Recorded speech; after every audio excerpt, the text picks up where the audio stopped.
Yo, this is Teresa Weatherspoon, better known as Teaspoon, and you're watching Real Fans, Real Talk. Live from the can. Vibe the can. This is Real Fans, Real Talk. Real fans, real talk. We as real as you thought. Real fans. What's going on? Welcome to another live edition of Real Fans, Real Talk. We got a whole lot of sports to get into this week. WNBA playoffs in full effect. NFL season, couple of big injuries. A couple of guys going to be out for the season as well. But before we get into that, let me introduce my co-host, my brother, legend in two games, a.k.a. Eric Sanchez. What's going on? What's good, bro? Man, I can't complain. I could do a little complaining because the Liberty, got bumped out of the playoffs. Yeah, I saw Pooh had, she mentioned something about that, and I mean, we can start there. We can start there if we want, but we got so much to get into. Obviously, a great weekend of NFL football, and I think for next season we got a bookmark because after we made our picks going into yesterday's games, I was like, I think last year week 3 was the wild week of the season where a lot of the underdogs either covered or won outright. We saw it again yesterday with some of the craziest comebacks and covers of the season so far. So I think we got a bookmark for next year. Going into week 3, we got to remember that that's normally where things just go crazy. Yeah, absolutely. I think, ultimately I just think, the health caught up to them. They was a lot of big injuries late in the season with Stewie going out. I just didn't think they had enough time to really get back right. But I do think they'll be right back in contention next season once everybody is back being healthy. But yeah, let me throw Pooh's question up here because I see she wanted to know about that first and foremost. Shout out to Pooh. She says, what happened to the New York Liberty in the first round? I don't want to hear no excuses. No, that was it. They lost to the better team in the series. But I just think, with the injuries that they dealt with this season, it finally caught up to them. There is no excuse. They lost. In my opinion, it's a choke because you're the defending champs and you had one game won and then you lose the next 2 games. To be fair, I mean, it's a best 2 out of 3. So if you get cold, and we talked about this before, if you get cold for one game, it could completely change the series for you. And I think that's what took place here. Obviously it's a 4 out of 7. They would be down 2-1, and we probably would be talking about what can they do to get back in the series. But you have one off night, 2 off nights, and the season ends just like that, and it's over. Yeah, and that's pretty much, what we saw. Kelsey Mitchell, the best guard in the WNBA, lit up the Aces in Game 1. People don't realize the Fever have a ton of talent. Hell, Clark might be the 3rd best player on the Fever. Yeah, and I think they would look completely different with Caitlin Clark out there because she's only going to make that team better. But I think this is going to be, it'll be a good series. Yeah, it's going to be a great series. I mean, the Aces are still the Aces, but I think, it's going to be a great series. Yeah. Asia Wilson wins MVP for the 4th time, a record. We're watching a potential GOAT in the making, but she got to get this title too. Well, the good thing about Asia Wilson is she already has the titles too, so she's already, that. You know what I mean? Win, lose, or draw, whether or not. And I do think,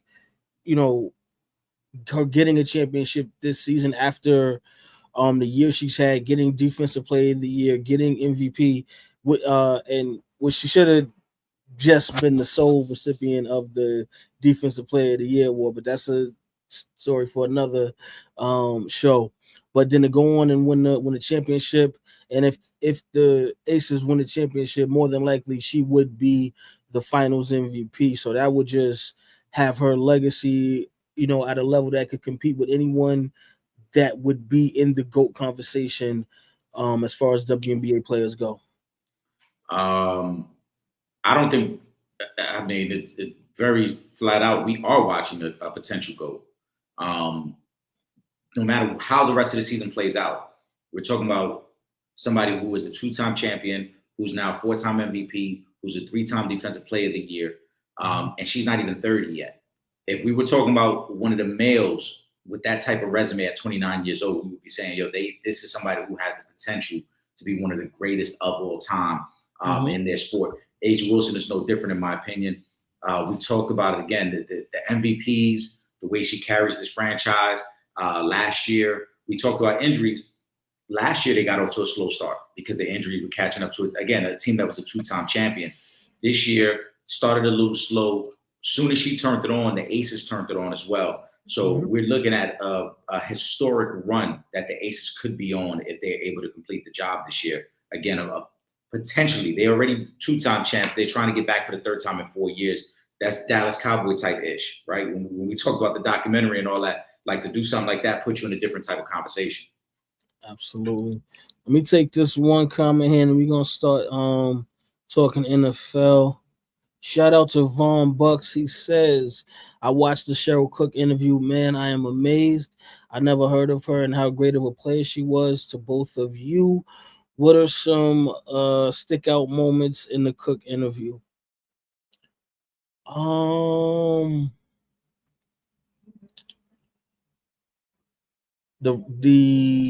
The record at Cincinnati. I think that's because when you talk about record longevity, she hasn't played in what 40, 50 years, something like that. So that to have that record still standing, and we in the shooters era, I think that's amazing. I love the 51 in the game, and as that being the record in high school as well. I think those two for me. Yeah, I think the points in the game. Obviously, I wasn't able to be a part of the interview, but doing my research, the points in the game, and then looking at the teams that she was a part of representing the country with the Pan Am Games. You look at the talent that was around her, and for her to be on that type of level and be considered one of the top 10, top 15 players in the country. I think those two things really stuck out to me. I'm always amazed whenever we, speak to these legends. When you look at their resume, you're like, man, to think about who you were competing against at that age speaks volumes to where your talent was at. Exactly. All right. Now, with that being said, I don't know whose tickets busted this weekend. There's a lot of upsets that went down. I know the Browns definitely jammed up a couple of my tickets. But let me go to Kyrie's question. Did Caleb quiet the critics with the win? Caleb's performance more about him or Cowboys defense? The Cowboys have no pass rush without Micah Parsons there, so that's one thing.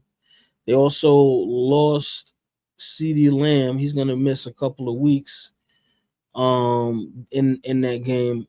And the Cowboys really, they're not that good of a team.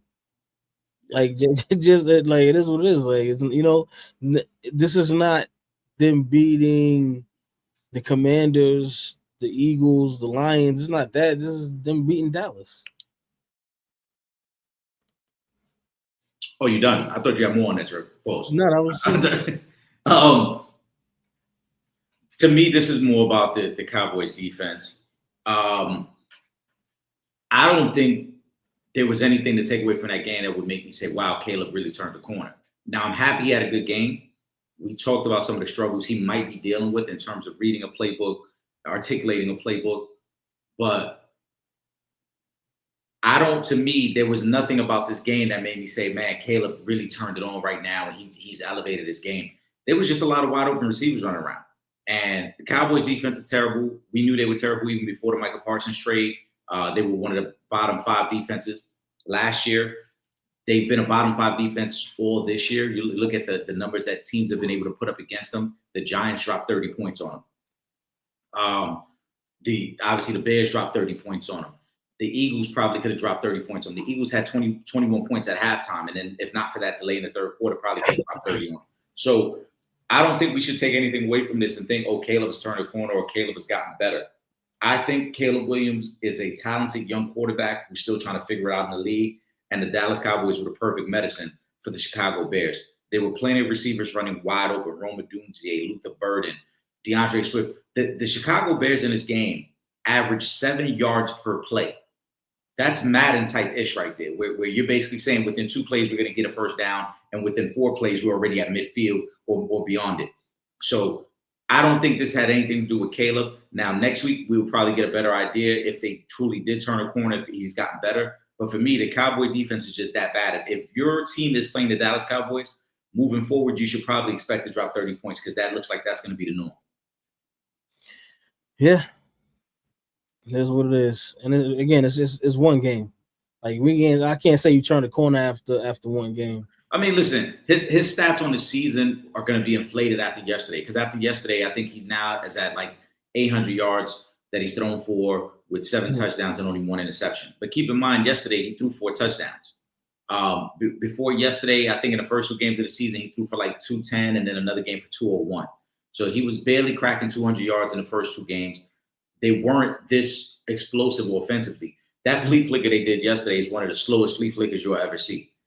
Like, you know what I'm saying? But the fact that Luther Burden is still 15 to 20 yards down the field on the defense just speaks against Dallas. Dallas just couldn't get any pressure. They couldn't do anything.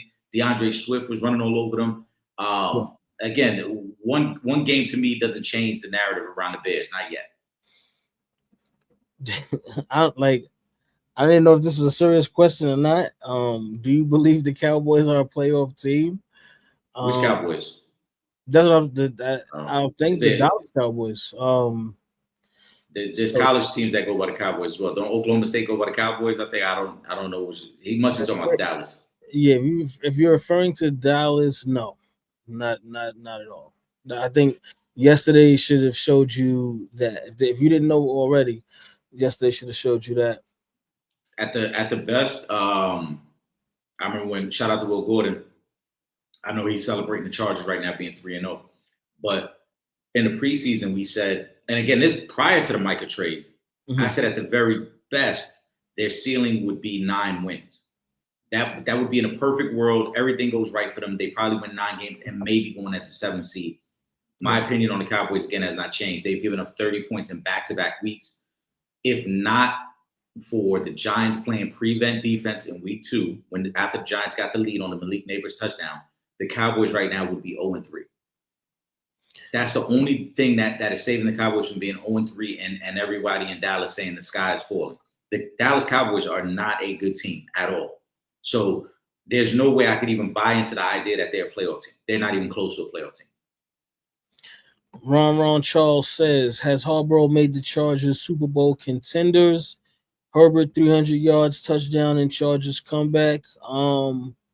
Yeah, that was a big win for them. And again, shout out to Will. Chargers starting the season out 3-0. Chargers though still you gotta win in the playoffs too. So I'm not going to jump out the window for the 3-0 start to the season when I could count on you to go home in the first round in the playoffs. So they gotta show a little more for me, just to be like, yeah, they over the hump, or and Super Bowl contenders is crazy. That's a lot just for them, just because they started the season 3-0. I don't think it's just because they started the season 3-0 that we having this conversation. Shout out to Ron. We were asked a question last week: were the Chargers, should they be considered the favorites in the West? And I said at that time, yes, I think they should be, because they were already coming off wins against Kansas City and the Raiders. So they were already 2-0 within their division. Now they're 3-0 within their division, right? The Chiefs win yesterday. The Chiefs are 1-2. The Broncos are 1-2. The Raiders are 1-2. The Chargers are 3-0. And again, they've got the tiebreak over everybody because they've beaten everybody at least once. They are Super Bowl contenders. Now, to your point, Trip, and I agree with you, Herbert is going to have to perform in the playoffs. He's 0-2 career in the playoffs. They need that win in the playoffs. But until we get to that moment, we got to call it like it is for right now. Right now, really, depending on what Baltimore does tonight, the most consistent team in the AFC has been the Bills. I don't even want to put the Colts in that conversation because the Colts have not played great talent from the teams that they've had to face. The Broncos are the one good team that the Chargers and the Colts have in common. But other than that, the Chargers did beat the team that's run the AFC the last few years. I think they are legitimate Super Bowl contenders. That defense is really, really good. They look like with Justin Herbert. Like they figured out a perfect balance on offense because they had the rookie Hampton running really well in yesterday's game. I text Will Gordon, the play that Herbert makes to give them to tie the game, to me is one of the best plays you're going to see from a quarterback in terms of him avoiding the pressure in the pocket. The Broncos love the blitz. They did it against the Colts. They did it against the Chargers again yesterday. They're going to blitz you. They blitzed him. He steps up in the pocket, breaks a tackle, and then in the midst of breaking the tackle, sees Keenan Allen get open down the field, is able to situate himself, square his shoulders up, make the throw to tie the game. I told Will Gordon that's one of the better plays you're going to see from any quarterback. So I think the Chargers are there as a Super Bowl contender. That doesn't mean they're the best team in the AFC. That doesn't mean they're going to win the AFC. Obviously, like you mentioned, playoffs are a different conversation. We could be saying something different come January. But as of right now, through 3 weeks, I do think that they're in the conversation as a Super Bowl contender coming out of the AFC. I just going to throw back because Will Gordon had made a comment about the Dallas defense. He says, look what Russell did against Dallas last week. They suck. This has nothing to do with Caleb. Yeah, agreed. I agree. I mean, Russell looked great against them, and yet Russell struggled week 1 against the Commanders, and Russell didn't look great yesterday against the Chiefs. So take that for what it is. Von Buck says, are the Rams the biggest threat to the Eagles in the NFC? One of them. Because the reality is they should have won that game yesterday. Mm-hmm. Yesterday was a hell of a day for blocked field goals because they were getting blocked left and right. Like it was just one of those days where everybody was blocking field goals and running them back. But yeah, they kick that field goal. If they get that field goal off, you know what I mean, that game is done. But this was a very close game. Obviously, we saw what happened at the end. The Eagles were able to come back and get the W, but it was very close. The Rams should have won this game. They actually lost themselves this game by not blocking and getting that last kickoff. But that should have been the game right there. Yeah, I think the Rams are one of the threats, as you mentioned. Depending on what we see from the Lions tonight, if the Lions build on that performance they had last week, and they come out with another strong performance tonight, it's going to feel like the Lions are back. Pause. I'm not putting too much stock in the Green Bay loss. I think that was just one of the things where they overlooked the Bears. Again, they overlooked the Browns. It was up 10 points. They was up 10 points with 3.5 minutes to go. They were working on a shutout, and then things just got crazy in the last 3.5, 4 minutes of that game. But to me, on a larger scope, the Rams exposed something about the Eagles yesterday. And it's something that I'm going to be paying attention to moving forward. Jalen Hurts was great in the second half of that game. But if you look at what the Rams did, the Rams literally laid out the blueprint for beating the Philadelphia Eagles. And we talked about week 1, Jalen Carter spits on Dak, and that's why the Cowboys were able to run the ball. Well, there was no excuse yesterday because the Rams ran for 160 yards. Kyron Williams and Blake Corum were gashing the defense. The Rams also, what they do, and it's very unique, and it's going to be one of the things we talk about with their Colts matchup when we talk on Wednesday. The Rams are one of the few teams that can get pressure on the quarterback without having to blitz you. They can just rush their front four. And if you look at yesterday, they were able to slow down Saquon without having a blitz. And if teams are able to duplicate some of that same stuff, I know every team isn't built that way, but if you're able to control that running game without having to put 8 in the box and have to blitz them, the Eagles are going to look like a different team. And I think they did yesterday. And it's a bigger issue than just blocking that last kick because they had a kick before that was blocked. So technically, there was a 13-point swing in that game between 2 block kicks that would have been given 6 points to the Rams. And then also that last one that gets picked up and run back for a touchdown. The Rams could have had that game put away even before that last drive if that first one doesn't even get blocked. So I think the Rams did expose a little something. I think the fact that through 8 quarters, if you look back at the playoff game last year and this year, the Rams have gone toe-to-toe with the Philadelphia Eagles. They match up perfectly. And the Eagles got real issues in that secondary. Dallas exposed that week 1 with CD, even though CD had the drops. Let's not forget, if CD doesn't have 4 drops in week 1, they might have beat the Eagles. And you saw yesterday, Puka Nacua was open anytime he wanted to get open. Devontae Adams beating their secondary down the field. So the Rams showed major flaws in the Philadelphia Eagles. The Eagles are 3-0. They're the champs no matter what. But I am worried a little bit about what the Eagles have been showing because to me, the Eagles have not looked. They've been just getting by, and that's how they're 3-0. Yeah. So I would say so. Yeah. So we got. I would say the Rams, the Lions, Packers are still up there. Quiet as kept. I was gonna say when the 49ers get healthy, they might be a problem until the Nick Bosa injury. Once he just went out for the season, I was like, you know what? It's all over with now. Yeah. Because I'm like, The nah, 49ers, they can't afford to lose. as crazy as it may sound, the 49ers are the worst 3-0 team right now in the league I know. because they're doing it with smoke and mirrors, and you know what they're doing right now is not sustainable. Yeah. And then now you just lost Nick Bosa for the season. It's definitely over. Yeah, you lose Nick Bosa. There's still no word on if Brock Purdy will be ready next week. Mac Jones was hurt at the end of that game yesterday. So now you got to watch that because they may be down to third string quarterback next week. And McCaffrey has been on the injury report. McCaffrey has been on the injury report every week since week 1. So I don't even think he's going to make it through a full season. There's no way that we're in the middle of September and McCaffrey's already been on the injury report every week. He's not going to make it through the season. Well, listen, I got Brian Robertson Jr. lurking in fantasy football. Keep whenever ready, keep him ready, because he's going to see some reps real soon. I'll be happy. Shout out to Tito. He says Micah Parsons on the Packers collapse happens to the best of teams. I mean, it does happen to the best of teams, but I'm not sure that that's what the new team that just gave you all this bread and traded for you wants to hear. In this moment, maybe a little accountability. We got to do better.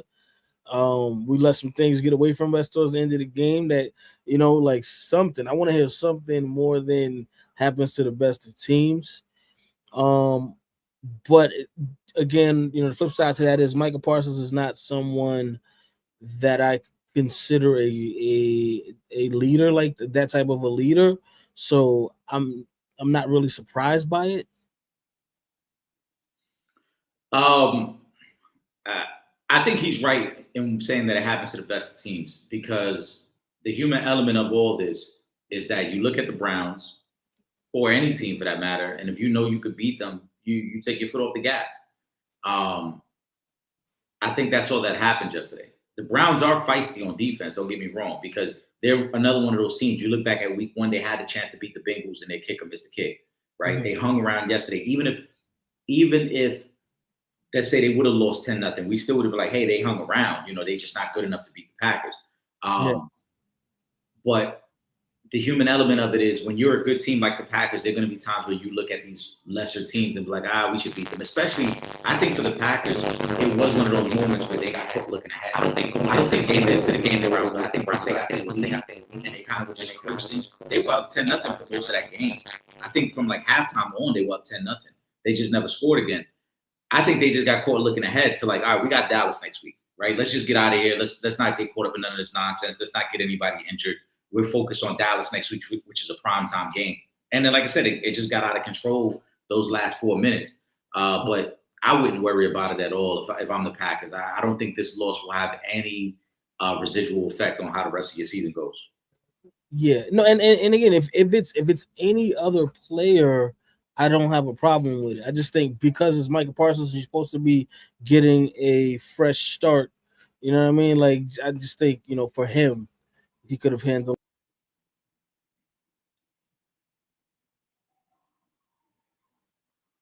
Oh, Trip, what happened, Trip? You went offline then.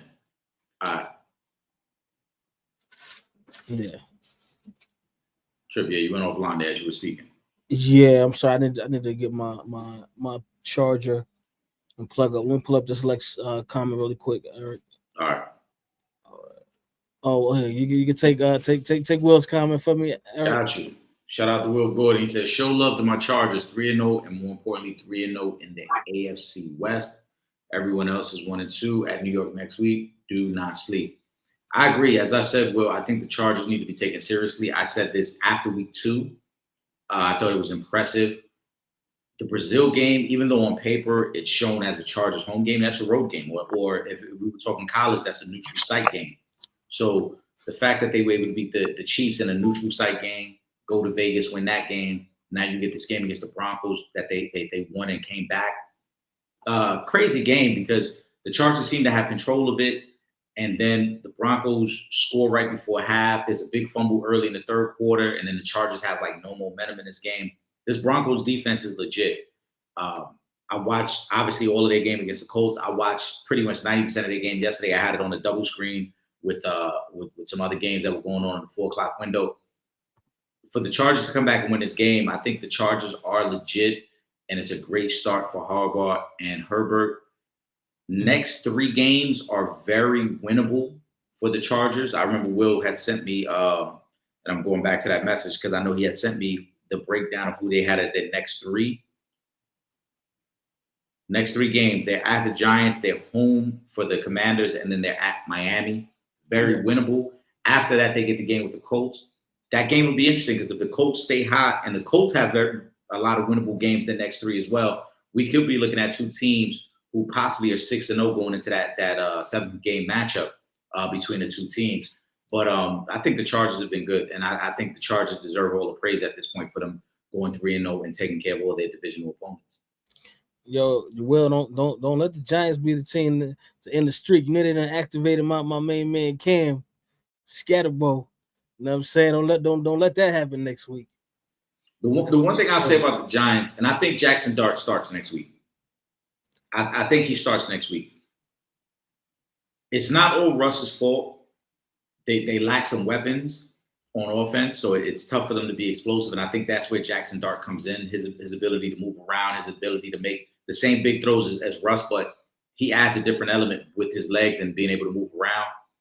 But the thing with the Giants, and again, the record is going to overshadow it. The Giants can get to the quarterback. The Giants can cause havoc through their defensive line. And if they find a way to just be a little bit more consistent offensively, they'll see the rewards of being able to cause havoc defensively. If you look at yesterday's game, the Chiefs had 6 points at halftime. That play is going to get overlooked. Trip, that play that Patrick Mahomes makes when he basically laterals the ball and then has to go strip the ball and get it back. If the Giants score in that possession, it's a completely different game at that point because the Giants will have the lead going into halftime. And now you could play a different style of football knowing we have the lead and we can allow our pass rush to cause havoc. Their pass rush definitely affects things. They just don't have enough offensively to stay in a lot of these games. Yeah, and the Chiefs, gotta give credit to the Chiefs defense too, because they played an amazing game. They locked up Malik Neighbors, Wanderlei Robinson. Neither one of them 2 cats could really do anything in that game. That secondary, had them on lock. The thing with the Giants, and that's we saw week 1 when the Commanders did it. You can roll coverage to Malik Neighbors, and you force Wan'Dale Robinson or Theo Johnson, somebody else to be active. Yesterday, unfortunately, the Giants looked like they were gaining a rhythm with Tyrone Tracy. Tyrone Tracy started the game very strong, and then he gets injured.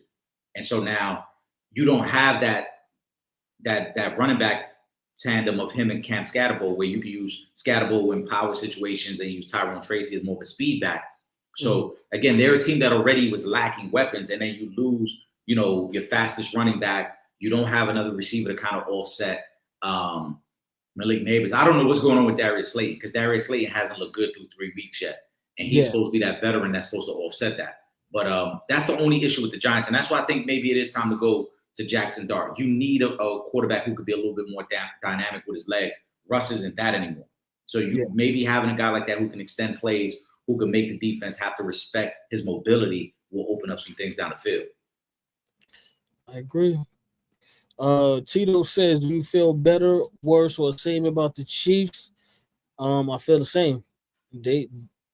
Eric, you just mentioned a minute ago how different this game could have been had the Giants scored on that drive, and the game honestly was close.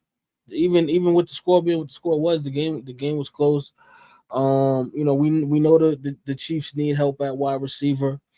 We know their running backs haven't been doing much of anything to contribute. We know Travis Kelce is older.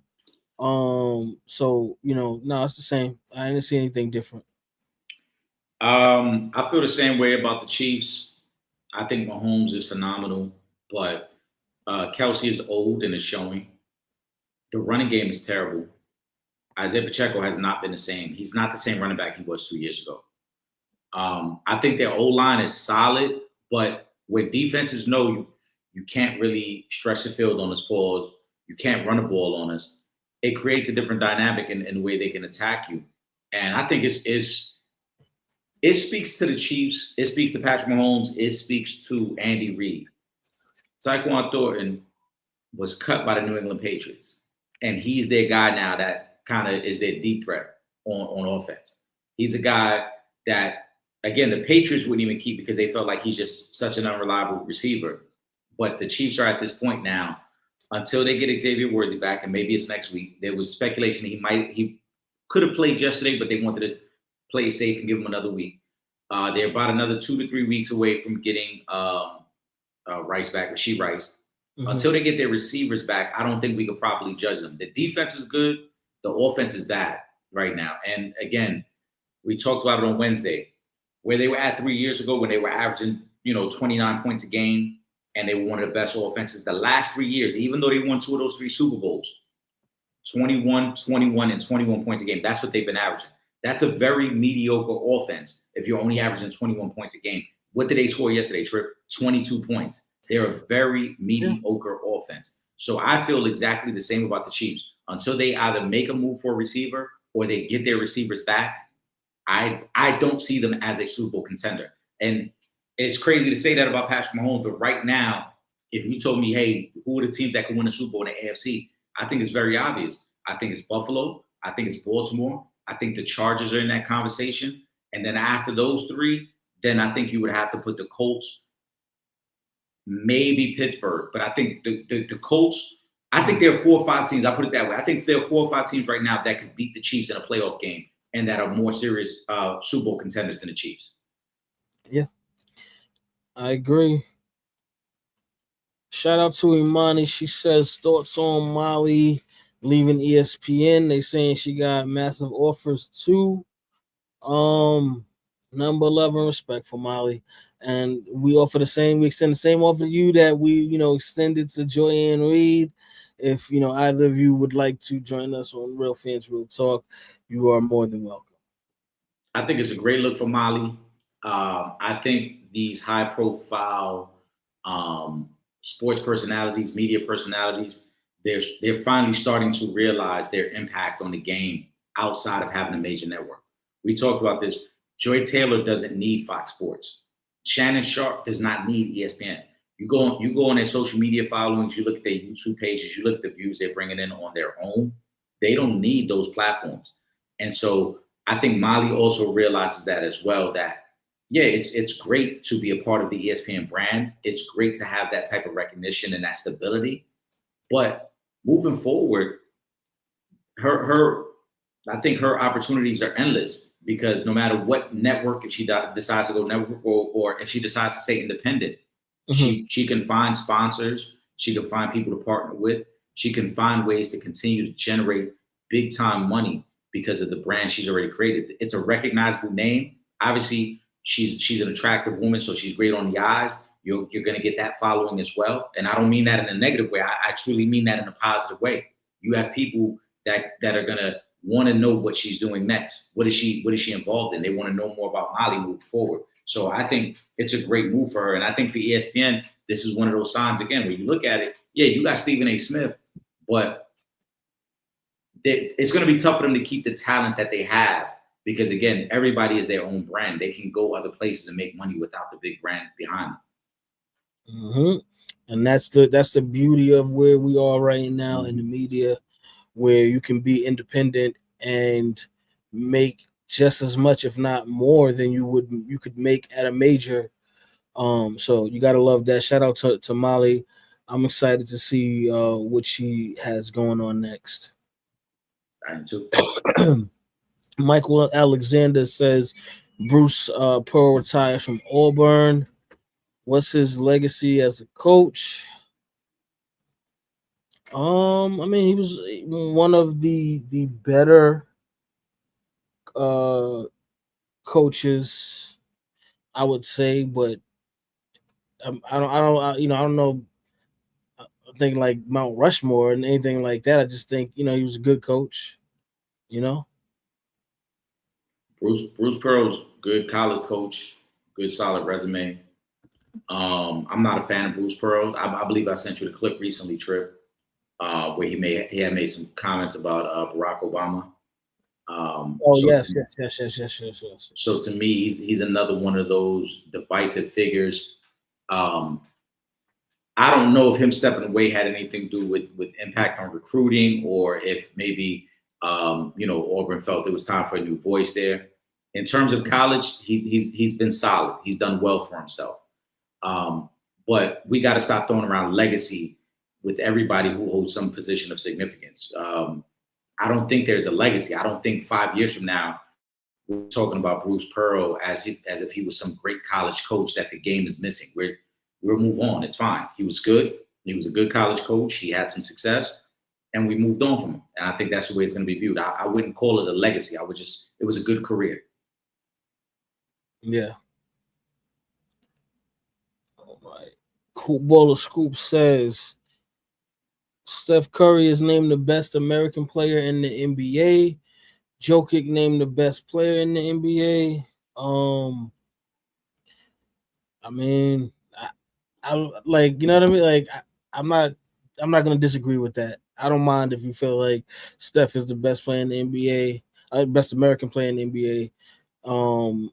Jokic, I would say, is still the best player in the NBA. But I'm cool with either one of those. I mean, I'm okay with it. It's, again, this is one of those polls or however they calculated this. This is more to generate clicks and shock value. If you want to say Steph is the best American player right now, sure. I don't think he's the best American player right now. But if you want to say it, all right, cool. Like, I got so much respect for Steph. It's like, all right. That's what I'm saying. I have a lot of respect for Steph. So I'm not gonna argue. I got a lot of respect for Steph. But are we really gonna pretend like Steph is a better player than Kevin Durant right now? No. All right. So that's it. That's what I mean. Like, I could just name one person and already the conversation shifts. So like, this is one of those things that first of all, shout out to Hoop Ball to School. I don't know who named him the best player. So give us a little bit of context on that. Who named Steph the best American player? That's first. And secondly, as I said, this is more about clickbait and shock value because Steph Curry is not the best American player in the NBA. Last time I checked, Kevin Durant is still in the NBA. Kevin Durant would be the best American player right now.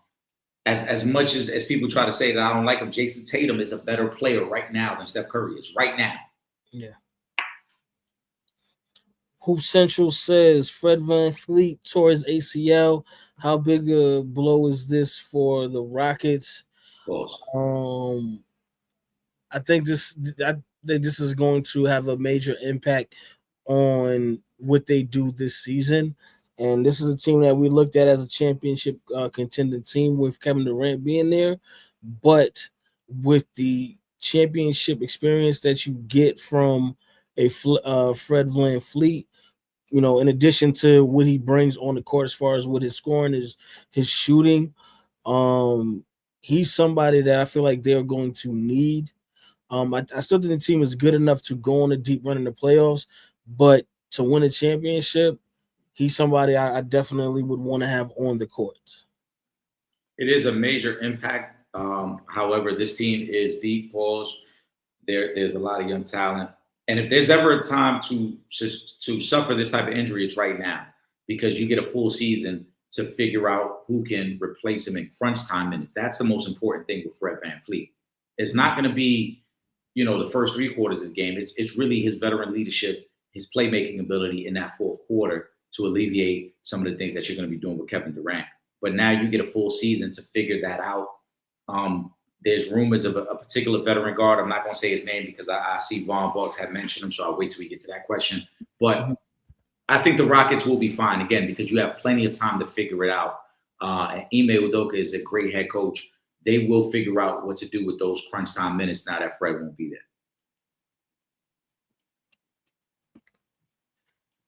Michael Alexander says, love to Kara Lawson being named U.S. national team head coach. Congratulations. You know, we've been talking to some Olympians and some, the last couple of weeks. So that's a big shout out to her. Congratulations. And that's the Blue Devil. So gotta love that. Absolutely, well deserved. John says, I watched you guys interview with Kathy Boswell and Cheryl Cook, legendary talents, but both players playing with USA basketball with Cheryl Miller. It's amazing how they paint the picture of Cheryl Miller. We hear stories on Cheryl, but her teammates saying what they say is crazy. Yes, this is why Cheryl Miller is largely recognized as the GOAT. And she's never even played a WNBA game. Just based off of the dominance that we saw from her in college at USC, and obviously in the Olympics as well. I mean, it doesn't surprise me that every time we have a guest up here and they played either with or against Cheryl Miller, there is nothing but positive things to say about her and her level of talent. Yeah, I mean, we've heard so many great things about Cheryl Miller through our guest. Obviously, we would love to have Cheryl here herself to talk about some of those stories and things like that. But again, it speaks to just her personality and what type of leader she was. And that's one of the things that Tina had talked about. That's one of the things that Kathy had talked about as well, that she not only was a great player, she was a great leader. Mm-hmm. Absolutely. Let me go. I see. I want to. I like this shit. Shout out to Ron Charles. He says Jimmy Kimmel is back tomorrow, folks. Yes. Shout out to my main man Jimmy Kimmel. Now I heard Jimmy Kimmel was getting ready to sue, and lawsuits was about to be crazy, and then they started negotiation. I don't know. That's what I said. I heard allegedly. But I'm glad that he's back. He shouldn't have been taken off the air in the first place. ABC got punked by the people in office, and I guess the people of this country made them realize that they run this, and it's not the other way around. And it's more so about the dollar than anything else. And when those subscriptions started getting canceled, and they saw what was going down, same way Target was feeling it, and still feeling it. I was about to say Target still is dealing with that. Told them it's about us and not y'all. ABC said, you know what, now we got to make this thing right. And Jimmy Kimmel is back on air. Shout out to him. There are many layers to this Jimmy Kimmel situation. I'm happy he's back on there, but I really was hoping that Jimmy Kimmel would have said, you know what, screw y'all, I'm gonna do my own thing. Jimmy Kimmel, again, we talked about brands and influence and following. Jimmy Kimmel has all those things already. And if Jimmy Kimmel would have said, you know what, I'm good on ABC, I'm good on Outlap, and did his own thing, I think he would have not only had the same type of following, probably even a larger following, and more people would have respected it, because it would be like, all right, you know what? You guys thought you were embarrassing me, and in turn, I'm gonna actually embarrass you now. I'm gonna show you that you need me more than I need you. For ABC, for the Sinclair Group, who's the group who owns ABC, and it's been well documented that they have ties to the current administration. The FCC coming down on a bogus, very bogus censorship, because that's what this was. I would have liked Jimmy Kimmel to say, "No, I'm good. I'm good at this point. I'll take my talent somewhere else. I'll do my show somewhere else."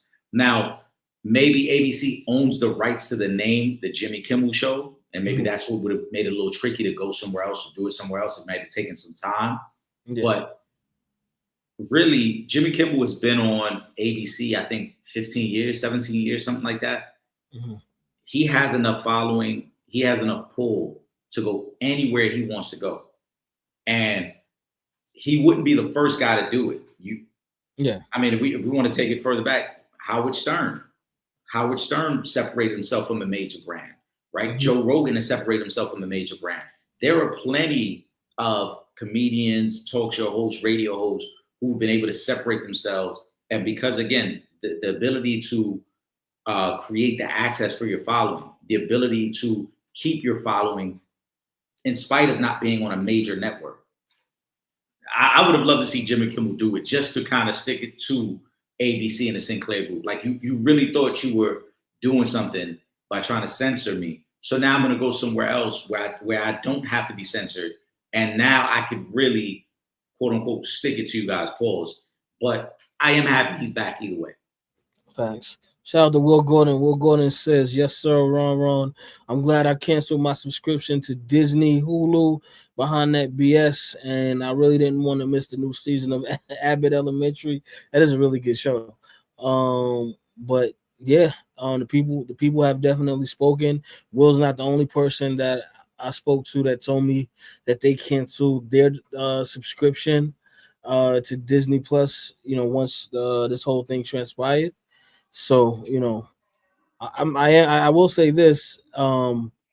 This will probably be the highest rated show in the history of Jimmy Kimmel, this Welcome Back show, because the world is going to have eyes on what Jimmy Kimmel is going to say tomorrow.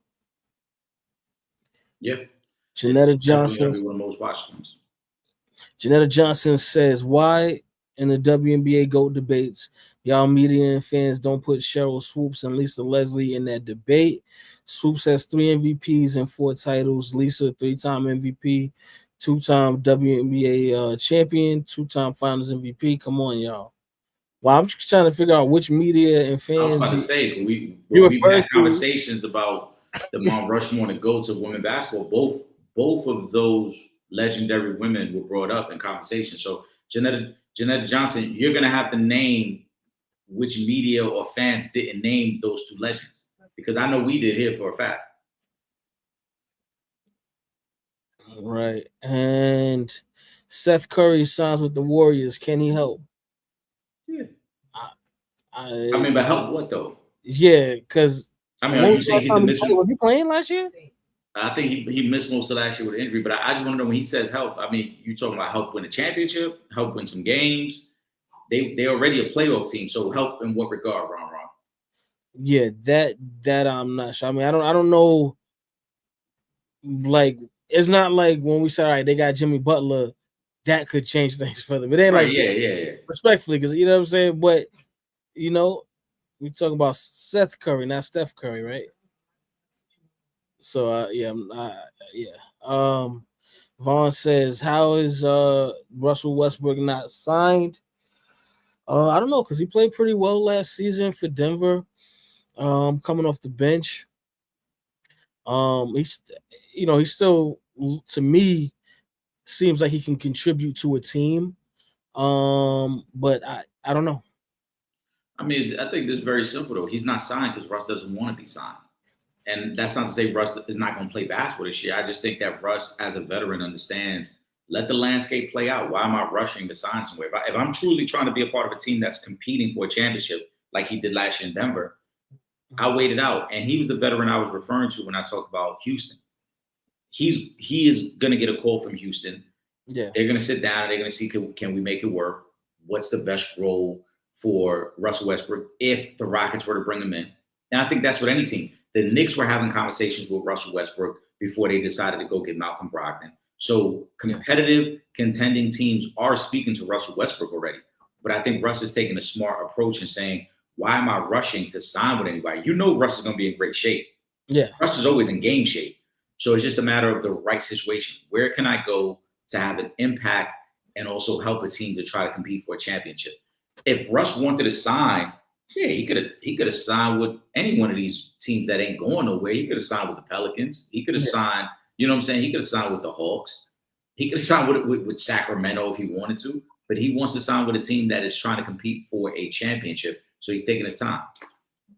Yep, absolutely.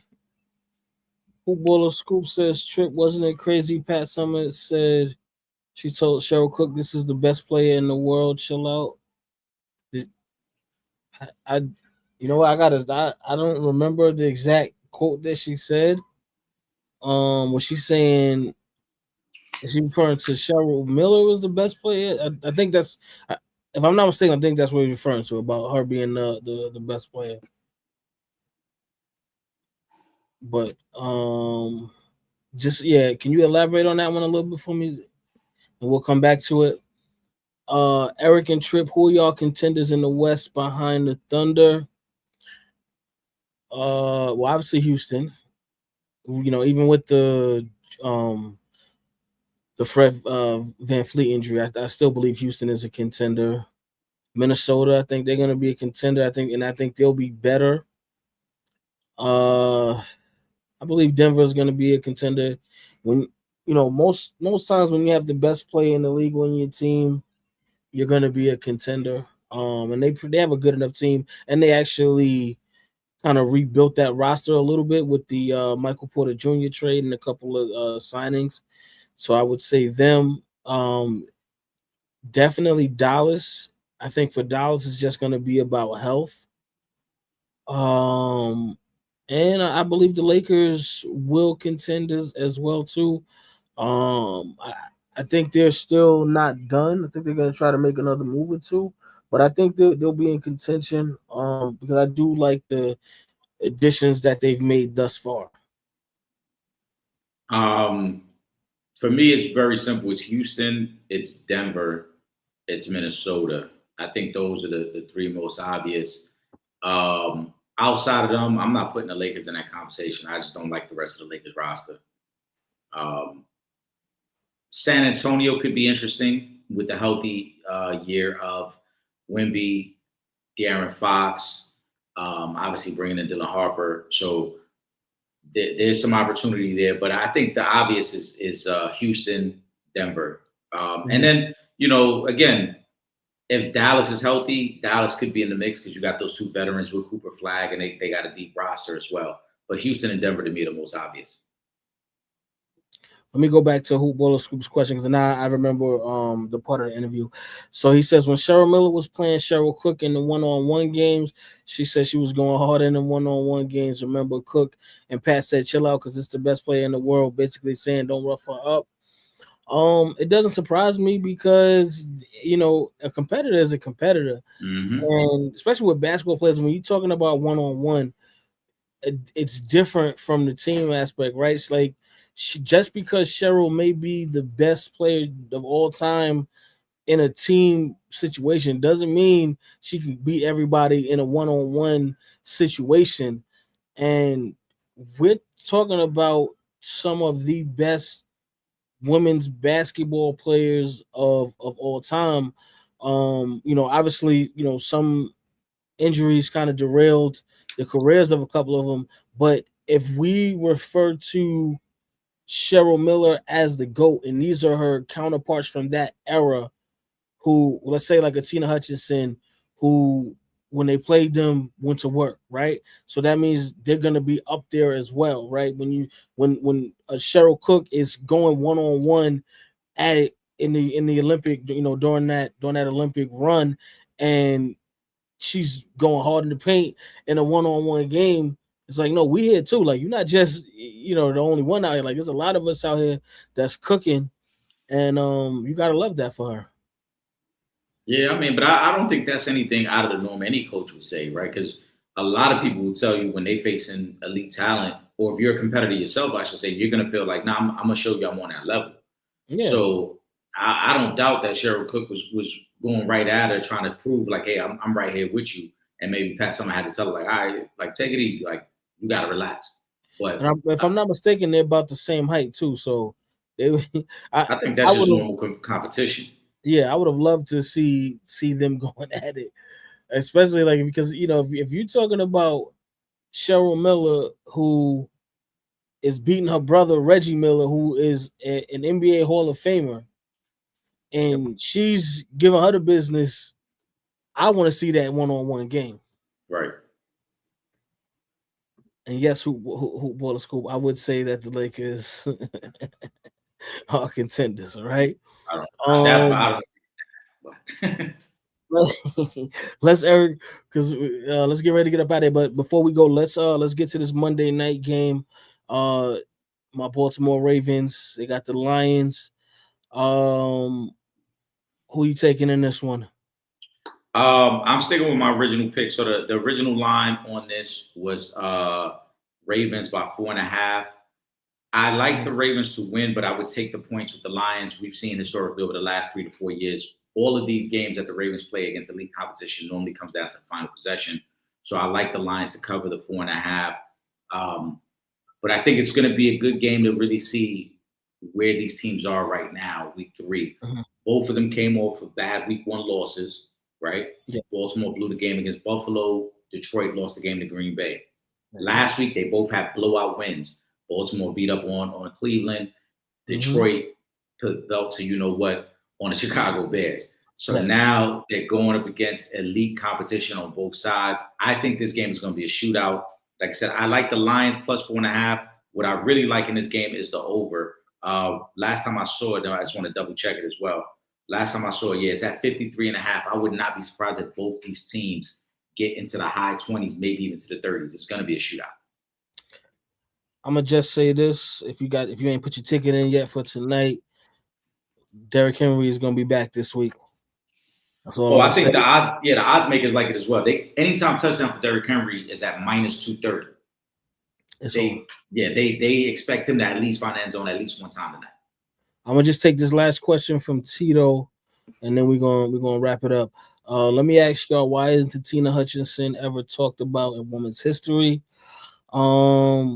My answer to that is don't worry, because your good friends over at Real Fans Real Talk working on something to change that. That's all I'm gonna say. Yeah, I agree with that. I think at the simplest form, Tito, it's not a sexy story to talk about. You know, she held the record as a freshman, which is a major accomplishment. Mm-hmm. But because she had that injury that sophomore year, it was at a time where women's sports was not covered the way it is now. And so it isn't like the Cheryl Miller story. Cheryl Miller, and sometimes I do wonder, as we've had these conversations, right?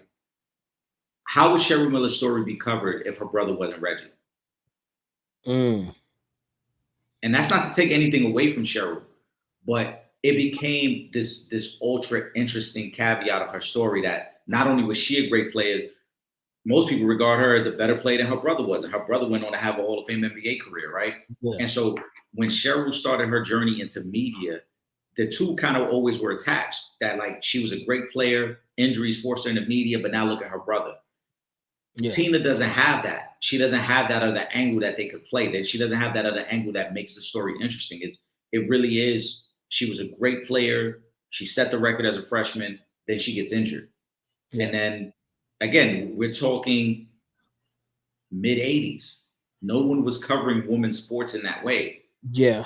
You know, it wasn't, she didn't get an opportunity to go to the Olympics. She obviously didn't get an opportunity to play in the WNBA. So there isn't the quote unquote, the sexy part of the story. Cheryl Miller, the sexy part of the story is that Cheryl, who also happens to be the big sister of Reggie Miller. And now you can continue the story that way. Tina doesn't have that. Exactly. Yeah. I'm saying I haven't heard her. Yep. Well, there you go. With the breakdown for you. With that being said, though, make sure you following us on all our social media: Instagram, Twitter at Real Fan Talk, Facebook.com/Real Fans Real Talk. And of course, subscribe to that YouTube channel, youtube.com/For the Fans Productions.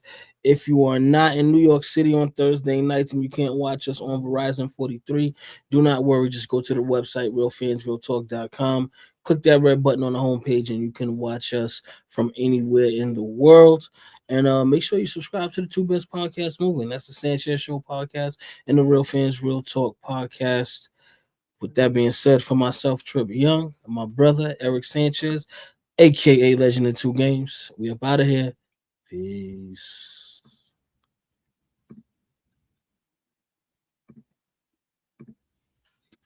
This is Deion Grant from the New York Giants, Super Bowl champ, and you're watching Real Fans, Real Talk. Live from the can. Vibe the king. This is Real Fans, Real Talk. Real fans, real talk. We as real as you thought. Real